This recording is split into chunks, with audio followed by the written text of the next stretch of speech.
ఆ deal deal deal deal బో లేనే లేదు. రోజు మొత్తంలో టైర్డ్నెస్ అండ్ నిద్ర వచ్చినట్టయితే ఈ రీల్ మొత్తం చూడు, రీజన్ అండ్ సొల్యూషన్ చెప్తా. ఇది 3-4 రీజన్స్ వల్ల కావచ్చు. రీజన్ నెంబర్ 1, మీ స్లీప్ క్వాలిటీ ఖరాబ్ ఉంది కావచ్చు.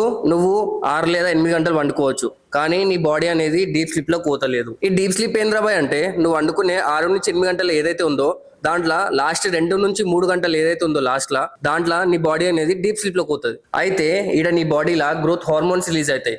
So try to maximise your sleep up to 6 to 8 hours. లేకపోతే అగర్సే నువ్వు 5 గంటలు వన్నావు అనుకో, దాంట్లో డీప్ స్లీప్ ఏంది, స్లీప్ కూడా ఓ చక్కగా. సెకండ్ రీజన్, నీ బాడీలో ప్రోటీన్ ఇంటేక్ అనేది కరెక్ట్ గా లేదు.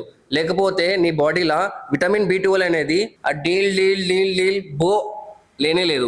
అందుకనే ప్రోటీన్ తక్కువ ఉంటే ప్రోటీన్ పైన ఫోకస్ చేయి, B12 వైటమిన్ తక్కువ ఉంటే టాబ్లెట్లు దొరికితే అవి చూసుకొని తీసుకో. రీజన్ నెంబర్ 3 ఏంటంటే, దునియాలో ఉన్న మొత్తం డిప్రెషన్ ఇంకా టెన్షన్ నీ దిమాగ్లో ఉంటే ఒక కార్టిసోల్ అనే హార్మోన్ నీ బాడీలో రిలీజ్ అవుతుంది. దీనివల్ల రోజు మొత్తం నీ బాడీలో టైర్డ్ ఫీలింగ్ ఉంటుంది. ఈ రీజన్స్ వల్ల నీది ఏదో ఒకటి అయి ఉండొచ్చు, దాన్ని ఫిక్స్ చేసుకో. ఎక్కువ టెన్షన్ తీసుకోకు, చిల్ అయిపో, take care of yourself. ఏదైనా వాల్యుబుల్ అనిపిస్తే ఫాలో చేయి. యూఆర్ వాచింగ్ వినయ్ ఫ్యామ్.